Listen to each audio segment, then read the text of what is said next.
안녕하세요. 이완희 목사입니다. 오늘은 야고보서 2장 1절에서 13절 본문으로 하나님께서 주시는 메시지를 좀 함께 나누겠습니다.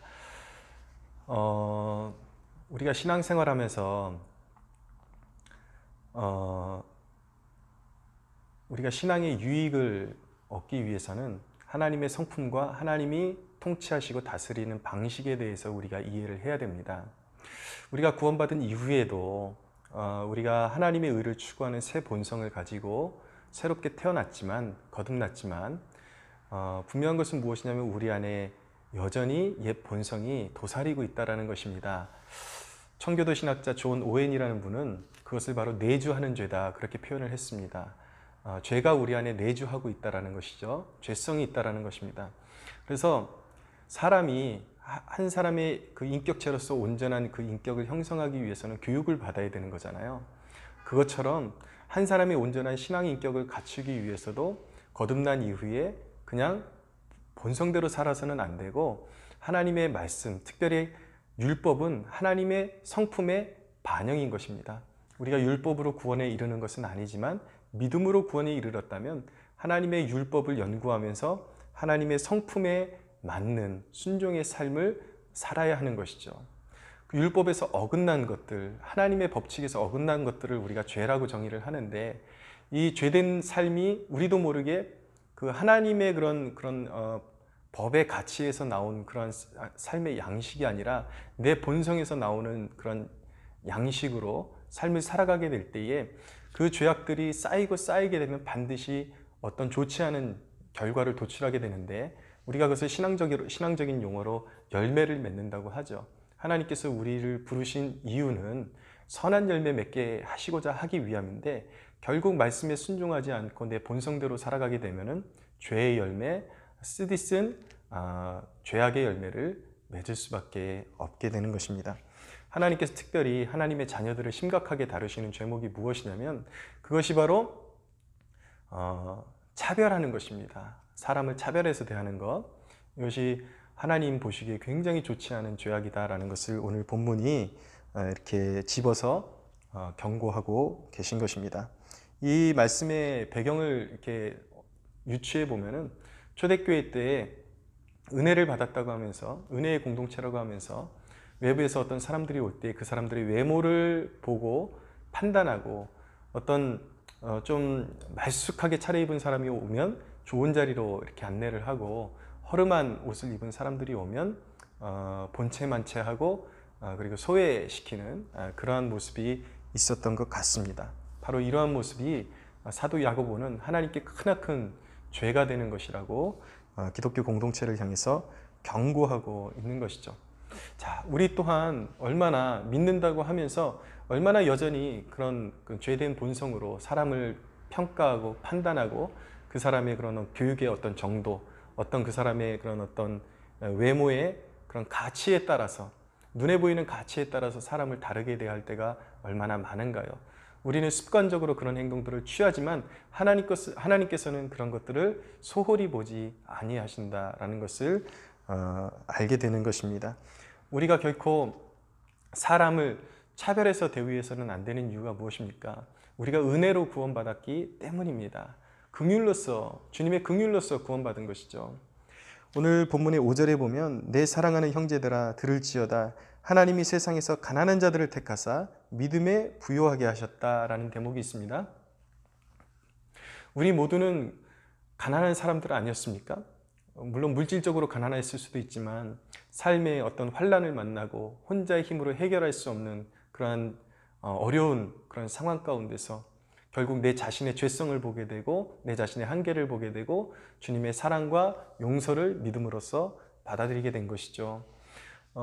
우리도 그렇게 가난했던 시절에 주님께 용납하심을 받고 용서함을 받았는데, 우리가 다른 눈을 뜨고 그런 주님의 긍휼의 눈으로, 주님이 우리를 바라보셨던 것 같은 그 같은 눈으로 사람들을 바라보는 것이 아니라 다른 눈을 뜨고 사람들을 바라본다면 그것이 결코 주님의 기쁨이 될 수 있을 것이라고 말할 수가 있겠습니까? 여러분, 주님은 결코 사람을 차별해서 대우하지 않으셨습니다.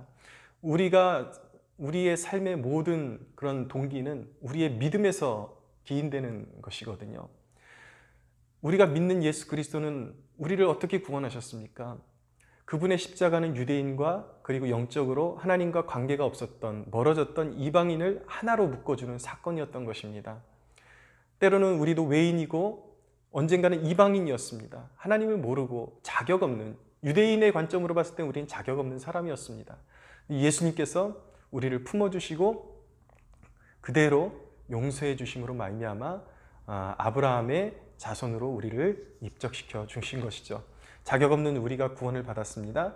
자격 없는 우리가 주님께 인정함을 받았습니다. 양자됨을 받았습니다.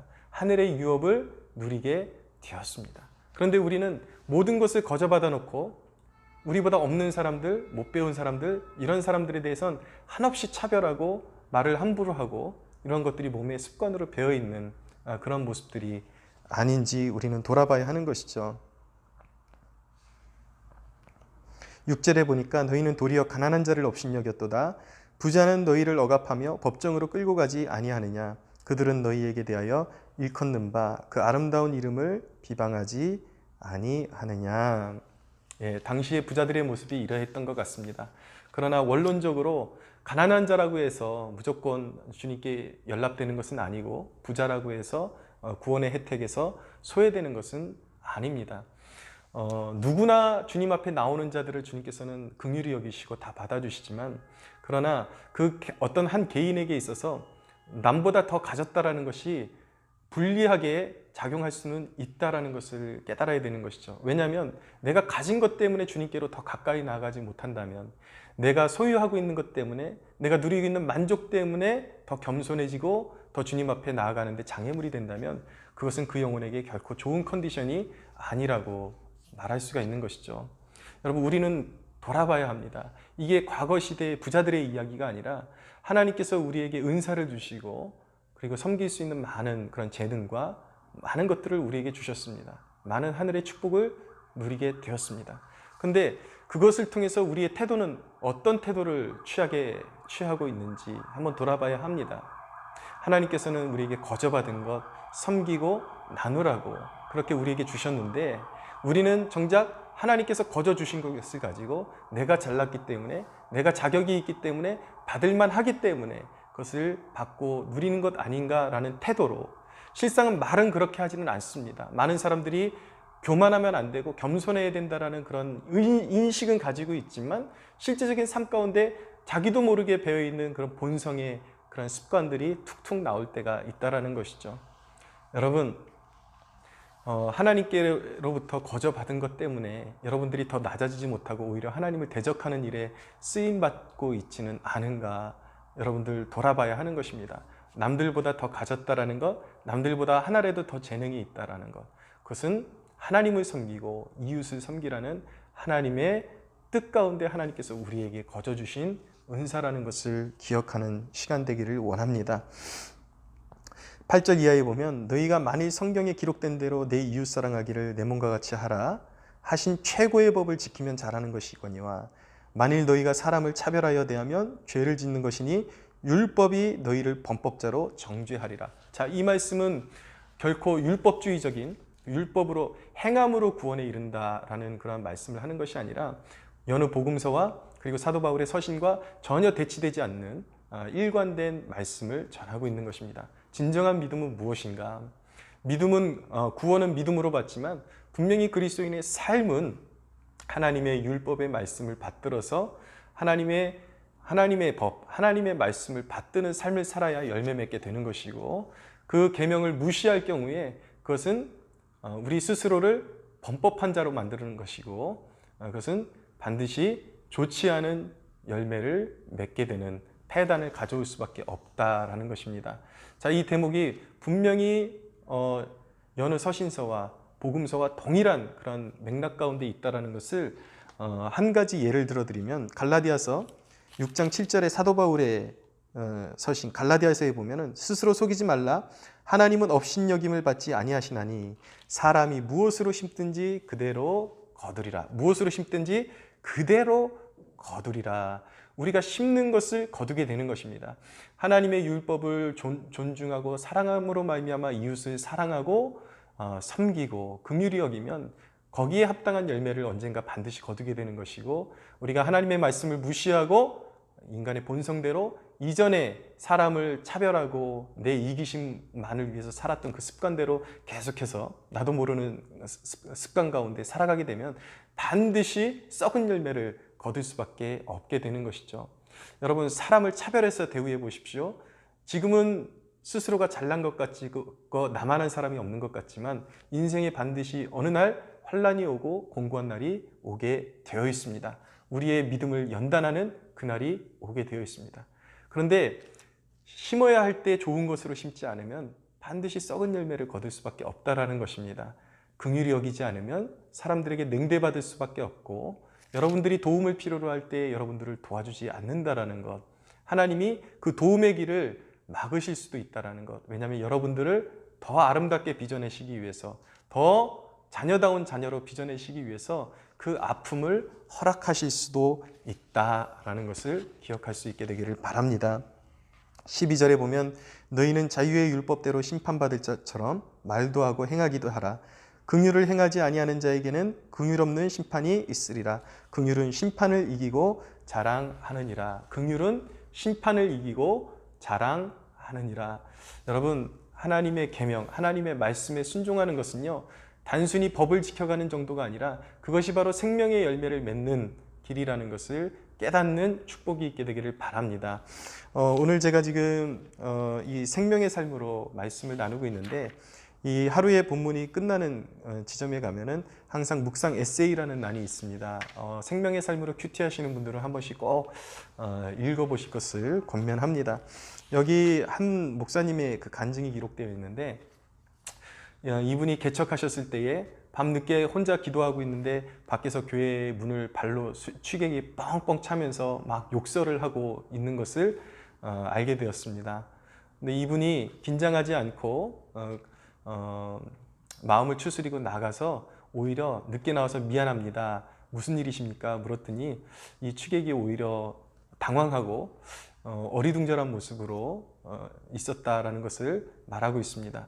데리고 들어와 가지고 잠시 이야기를 나누는데, 이분이 거의 노숙자 같은 분이에요. 그래서 이제 좀 금전을 요구하니까 이 목사님이 가지고 있던 전액을 이분에게 전달을 해주고 또 복음을 전해주고 그리고 돌려보냈다고 합니다.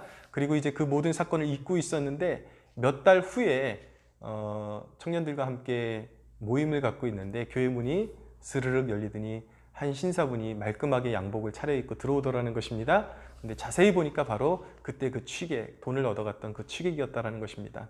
자초지정을 들어보니까 그날 그 사건이 이 취객에게 너무나도 인상적인 사건이 되어서 내가 이렇게 살아서는 안 되겠구나. 그날부로 마음을 이제 방탕한 삶을 접고 이제는 자기 힘으로 일해서 이제 먹고 살아야겠다라는 그런 각성 가운데 노점상을 하나 내고 자기 힘으로 수고해서 땀 흘리면서 일하는 이제 사람이 되었고, 그리고 이제 마음을 다잡고 이제 이 교회에서 함께 신앙생활을 하기 원한다라고 그렇게 의견을 전해와서 그 교회에서 이제 좋은 성도로 함께 신앙생활하게 되었다라는 그런 내용을 담고 있는 것이죠. 여러분, 얼마나 귀하고 아름다운 이야기인 것입니까? 사람을 차별해서 대우하지 않는 것, 단순히 그것은 하나님의 그런 법에 저촉되지 않기 위해서 하는 행동이 아니라, 순종은 우리로 하여금 생명의 열매를 맺게 하는, 우리가 하나님의 계명에 순종할 때에 그것을 통해서 믿는 우리를 통해서 그리스도의 생명력이 전달될 수 있다는 것, 영적인 어둠과 절망 가운데 있는 누군가를 구원해낼 수도 있다는 것, 우리가 이 부분을 항상 마음에 염두에 두고 하나님의 말씀에, 그분의 계명의 말씀에, 율법의 말씀에 기쁨과 즐거움으로 자원하는 마음으로 순종하기를 기뻐하는 저와 여러분들이 되었으면 좋겠습니다. 여러분, 하나님의 말씀에 늘 심혈을 기울이십시오. 말씀을 모르면 망하게 되어 있습니다. 내 백성이 지식이 없으므로 망하는도다. 하나님을 믿어놓고서 하나님이 어떤 분인지 모르고 하나님의 성품이 어떤지 모르고 하나님의 통치의 방식이 어떤지 모르고 결코 영적으로 성공하는 인생을 살아갈 수 없습니다. 여러분, 하나님께서 우리에게 주신 영원한 생명의 말씀, 성경을 죽는 날까지 사모하고 사랑하면서 하나님께서 우리에게 주신 율법의 말씀, 계명의 말씀에서 숨겨놓은 그분의 성품과 그분의 아름다움을 이렇게 발굴하는 그 기쁨 가운데 그분을 닮아가는 축복을 누리시기를 예수 그리스도의 이름으로 축복합니다.